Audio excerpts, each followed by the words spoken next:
ะละตุอัมหากัง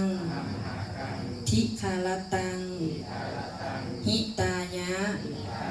สุขายะข้าแต่พระสงฆ์ผู้เจริญพวกข้าน้อยทั้งหลายขอน้อมถวายพระกฐินจีวรพร้อมทั้งเครื่องบริวารทั้งหลายเหล่านี้ขอพระสงฆ์จงห้ามผ้ากฐินจีวรพร้อมทั้งเครื่องบริวารทั้งหลายเหล่านี้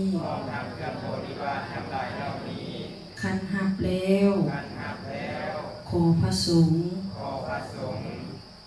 จงการกฐินจีวรนี้